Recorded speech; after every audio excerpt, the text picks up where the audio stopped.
Halo, para pejuang kebahagiaan, dimanapun Anda berada, semoga baik-baik saja ya. Ya, kembali lagi di channel Ren7. Pada kesempatan kali ini, kita akan membahas perbedaan jalur masuk taruna-taruni Kementerian Perhubungan, tepatnya pada jalur masuk sekolah kedinasannya.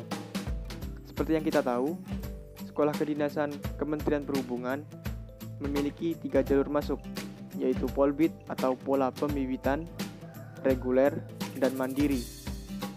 Apa saja itu dan apa bedanya?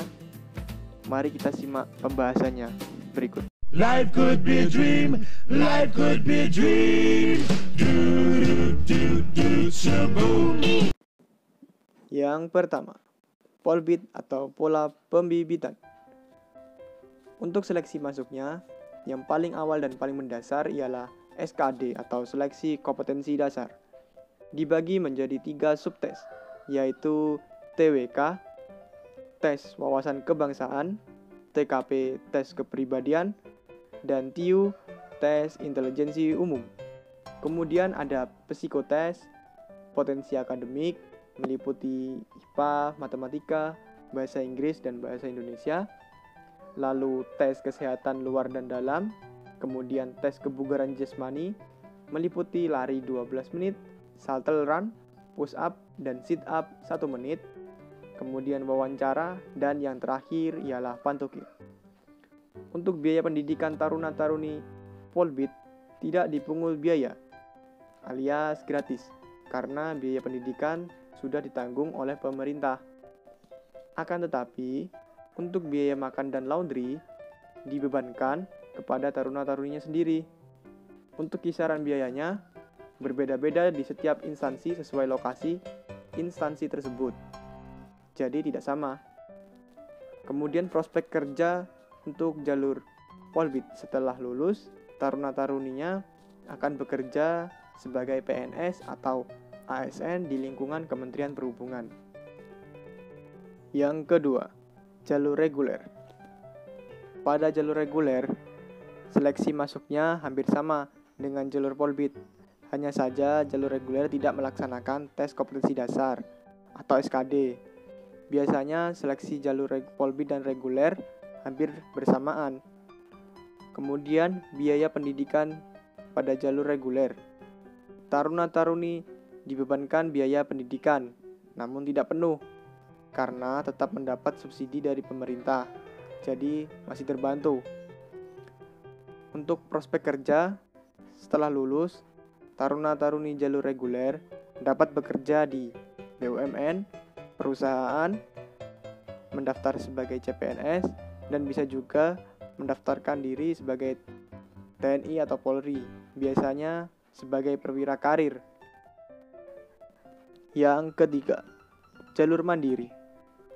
Untuk seleksi jalur mandiri sendiri sama seperti jalur reguler. Perbedaannya pada waktu pelaksanaan seleksi. Terkadang seleksinya dilaksanakan setelah jalur reguler selesai, dan sistem seleksinya tentu saja berbeda-beda di setiap instansi. Sedangkan untuk biaya pendidikan, pada jalur mandiri, seluruh biaya pendidikannya dibebankan kepada taruna-taruninya. Dan prospek kerja setelah lulus, taruna-taruni jalur mandiri dapat bekerja di BUMN, perusahaan, mendaftar sebagai CPNS, dan bisa juga mendaftar TNI atau Polri. Ya, dari pembahasan tersebut perlu digarisbawahi. Dalam pendidikannya, taruna-taruni dididik sama, karena ketika mereka sudah masuk dalam kampus dan menjadi satu wadah, tidak ada perbedaan di antara mereka. Ya, semua dianggap sama.